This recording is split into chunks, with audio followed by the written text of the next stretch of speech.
Hello students, question number 5 पर आते हैं।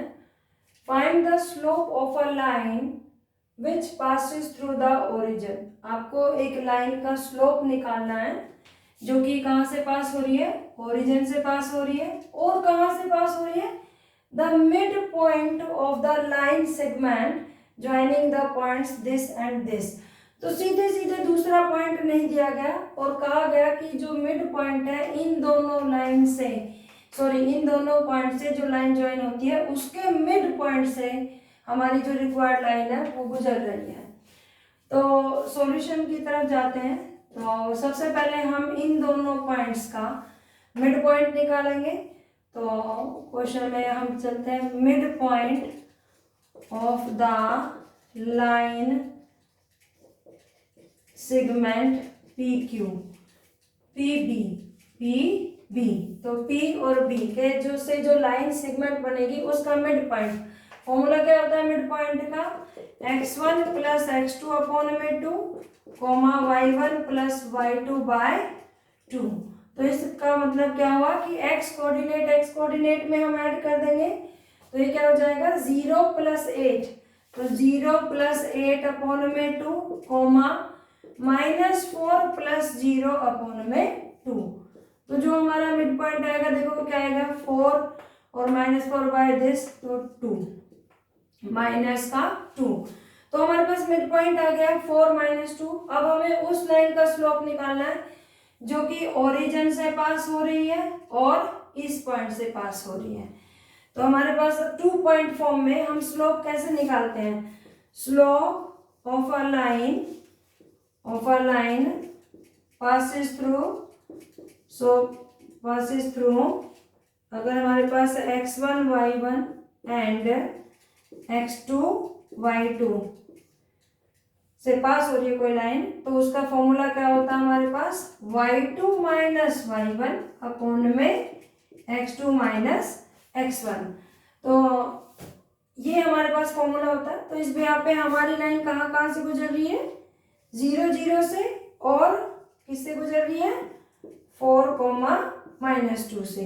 तो slope of the required line क्या बनेगी हमारे पास, slope of the required line is equal to y2 minus y1 तो -2 - 0 अपॉन में x2 minus x1 that means 4 - 0।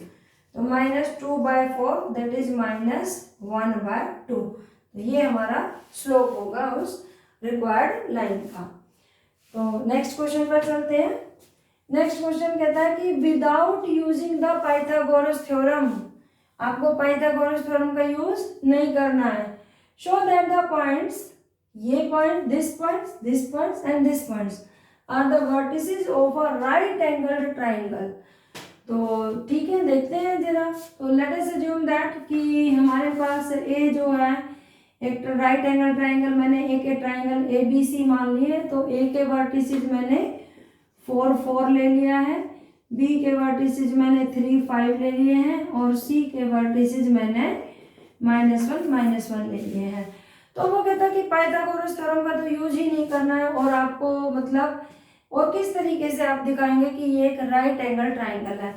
तो देखो हमने ये कंसेप्ट पढ़ाया है बच्चों अपनी प्रीवियस वीडियो में कि ये अगर एक राइट एंगल ट्राइंगल है तो ये जो दो लाइनें होती हैं, जो बेस होता है और हमारे पास परपेंडिकुलर होता है, इन दोनों के बीच में 90 डिग्री का एंगल बनता है। और if two lines are perpendicular then product of their slope will be -1। तो इसका मतलब अगर मेरे पास ये A B और C ये 3 वर्टिसेस हैं कोई भी, ठीक है, तो इसका मतलब यहाँ पर इस ट्राइंगल में जो AB है वो मेरी किस पर परपेंडिकुलर है, BC पर। तो मेरे पास कंडीशन क्या आएगी कि slope of AB into slope of BC हमेशा क्या आएगा -1। लेकिन अब इस ट्राइंगल में जो हमारे पास जो ट्राइंगल के वर्टिसेस गिवन है इसमें हमें ये नहीं पता है कि किस वर्टिसेस पर हमारी राइट एंगल बन रही है। ठीक है, जैसे यहाँ पर क्लियर हो रहा है कि बी वर्टिसेस पर हमारे पास एक 90 डिग्री का एंगल है। तो हम क्या करेंगे इस क्वेश्चन में, ईच 2 पॉइंट्स ए और बी का यूज करेंगे और उससे स्लोप निकालेंगे, बी और सी का यूज करेंगे और उससे भी स्लोप निकालेंगे, और ए और सी का यूज करके स्लोप निकालेंगे। तो product of slope any two, जिससे ए बी से जो जैसे स्लोप आएगा, चलो निकाल ही लेते हैं। Slope of A B, slope of A B हमारे पास क्या आएगा, y2 माइनस 5 तो in that case 5 minus 4 upon में 3 माइनस 4 तो 1 अपॉन में -1 दैट इज -1। और इसी टाइप से मैं निकालूंगी कि स्लोप ऑफ बी सी, तो स्लोप ऑफ बी सी हमारे पास क्या आएगा बच्चों, देखो -1 -5 अपॉन में -1 -3, तो ये क्या हो जाएगा, -6 अपॉन में -4 that is 3 upon 2। Now the next is slope of A C, A C का जब हम स्लोप निकालेंगे तो ये क्या हो जाएगा, -1 -4 एंड -1 -4, तो ये हो जाएगा -5 अपॉन में -5 दैट इज 1। अब देखो हम यहाँ पर, मैं आपको यहाँ पे यही बताने की कोशिश कर रही थी कि हम दो वर्टिसेस का यूज करेंगे और स्लोप फाइंड करेंगे। तो इनमें से किन्हीं दो का स्लोप का प्रोडक्ट पक्का -1 अगर आए तो हमारे पास जो ट्राइंगल है वो कैसी ट्राइंगल होगी, राइट एंगल ट्राइंगल। तो हम यहाँ देख पा रहे हैं कि भी जो मेरे पास स्लोप ऑफ ए बी आया है और जो स्लोप ऑफ ए सी आया है, इन दोनों का अगर मैं प्रोडक्ट करूं तो ये प्रोडक्ट कितना आ रहा है, -1। तो आप लिखेंगे कि slope of A B into slope of A C is equal to -1। This implies, इसका मतलब क्या होगा कि लाइन सेगमेंट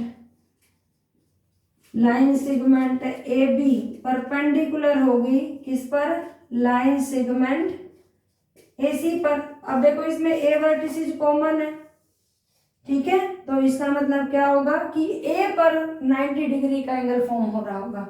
तो दिस एम्प्लॉयज, ये क्या एम्प्लॉय कर रही है कि A B C, triangle A B C is a right angle triangle. Okay, thank you class.